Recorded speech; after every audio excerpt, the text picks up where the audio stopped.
Video demonstration, I'm going to show you how to make a beautiful card using the JND416 Lattice edges.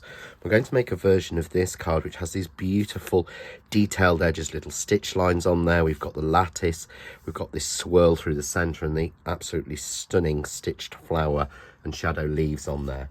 So if we move to the die set comes in 1, 2, 3, 4, 5, 6, 7 parts. So you have a die that will cut down the middle for this swirl and give you a stitch line on each edge. You then have a lattice section which fits into that to give you a perfect lattice on those sections. You have two strips that these will give you a cut line and leave a stitch detail on the left and on the right, so you can separate those out, and you have two of those. That's very similar to the previous edges we did in this collection which just cut in the stitch. You have a swirl die which just cuts circles in, so it cuts you a beautiful circle pattern in, and then you have a die that cuts you in the middle and cuts you that same circle pattern either side. So this is all about making sure that each side of the card when cut is usable. So we're going to start, and what I've done is I've got a piece, I'm using Wisteria and Coconut White card from Craft Artist, and here we've got a piece that's 5 by 7. And so to give us a split in the middle, we have a piece here which is 4.5 by 7. We then have a piece here which is 4 by 7, and then we have a strip that's 2 inches. And the reason we keep this sizing, it means we can go bang in the center each time and make an even piece for each side. So this is our back panel, so we'll pop that to one side. We'll pop that over there. We're then going to start with our wisteria piece. And what we want to do is we want to place our die bang in the center of this. So use the guides on your mat, if you have lines on your mat, and find yourself a center point. So find the actual center point. So we've got 1, 2, 3, 4, 5. So 1, 2, 3. So 1, 2, 3, 4. 1, 2, 3, 4. So the center point is exactly here in the center. So I'm just going to mark that with a white pen and mark the edges on my board, so I have a guide to work with all of the time. I then simply take the first die I'm using, which is the sweep die with the dots, and I line up to that center point, top and bottom, making sure the dots are on the edge of the card. So hopefully you can see there where the dots are on the edge of each card. Each die will cut a 7-inch piece, but the die is slightly longer than that so that you can make sure it completely cuts through and overlaps. So we're just going to tape that down, and we simply run that through our die cutting machine and cut that. And I am going to show you me cutting that. So I'm going to bring in my Kaleido.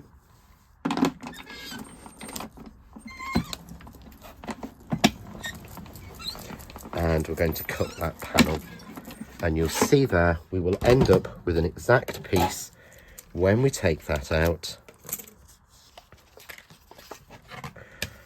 where we have the split in the middle. If we bring in our base piece, you'll be able to see then by putting one piece on each edge,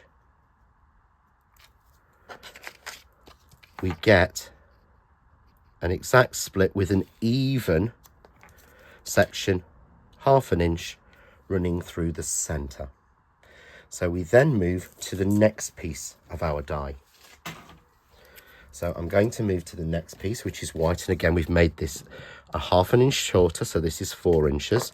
So I'm going to make sure I place that evenly on the lines, keeping that center line there, and I'm going to then switch to the next line on the set. And again, I'm going to use exactly the same piece, and I'm simply going to put that on against those two lines, getting it even in the center, making sure the dots are there, and we run that through and we cut that. So again, I'm going to show you how to do that. Now remember, when you are cutting a die like this, it will leave parts spare behind, so make sure you clean off your mat. If you don't, clean off your base plate. then you'll get all those little dots impressed into the card.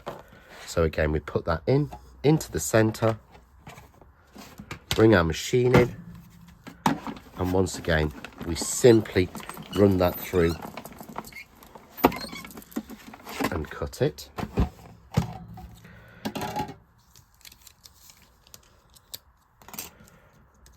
And again, we have then, if we bring our original pieces in, 2 pieces with the exact same sweep, and that gives us exactly the same distance between them. So we've got the perfect sweep. Next thing we want to do is to add in our 2 pieces of trellis. So I'm just going to tape down my pieces of trellis on either side of that piece, matching the curve, keeping away from the top. So we tape that down, and what I'll do is I'll remove that so you can see there.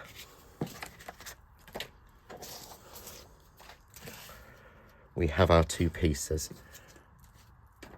And what we do is we run those through and cut them, and that will give us these 2 pieces here. So already cut, nice and simple for you.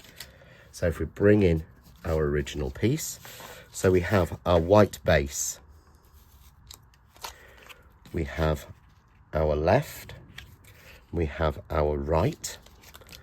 So I've added some foam tape onto here. I'm just going to take the foam tape off.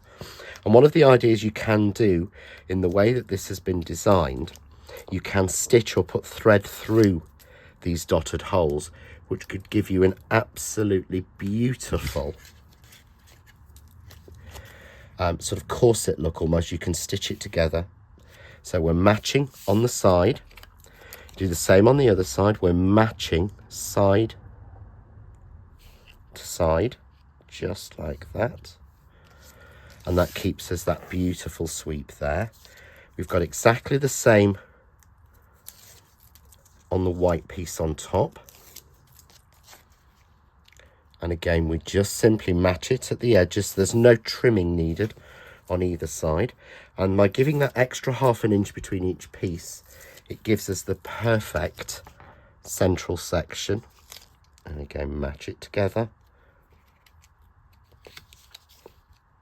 Just there like that. So you can see now we have that perfect channel through the middle. And obviously I don't want to leave these sides free. So this is where we bring in our final piece, which we've cut to 2 inches. So I'm just going to place this again onto my board, making sure it's against that central mark. I'm simply then going to use one of the straight edges and run that down nice and neatly through the center. We will tape that on and we run that through and we cut that, and that will give us these 2 pieces here. So these will be cut and we'll get that beautiful stitch line all the way down each side. So we have a strip for each side just to finish it off. And again, match it side to side, side to side, just like that. And that gives us our perfect detail where we have stitch and plain detail on every single piece running through there. Nice and simple. So I've got a card blank I've made up here, which is 6 by 8 inches, and I'm just going to use Craft Artist Super Tacky Easy Squeeze Glue.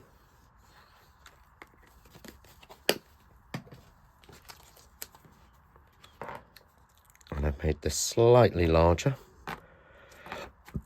so our frame sits on perfectly. Again, fits exact. We're simply then going to bring in, and I've made some flowers here using the shadow leaves and the new stitched flower, and I've just coloured these. It matches perfectly with the wisteria with grape from the Gold Fusion ink range. So if you can see, it's the perfect matching colour, and we've just inked those, and I have my leaves. So we're going to take these, and because I'm going across a gap, I do want to use the super tacky glue as opposed to my usual for leaves, which would be the glue glaze, because I meant to make sure that I've got a strong bond and a little bit more drying time. So a little bit on each leaf, and we're just going to go, as you can see there, it goes over the gap, which really accentuates that gap. I'm going to go there actually. Again, keeping that nice and floating across that gap. And I'm simply going to add my flowers in. And I've made up 3 of these. A large, a medium, and I call it small, it's not relatively that small. We'll just tuck that one in. And there we have our finished card. Again, you could add a sentiment just coming out of the flowers or somewhere else, but there we have a beautiful finished card just using the lattice edges. And here is our original, where I've just added a little bit of gold with some peel off stickers and things in that, but very, very simple and easy to make. For more ideas, hints, tips and inspiration, why not visit the Crafting with John Next Door and Crafts 2 group on Facebook. Enjoy.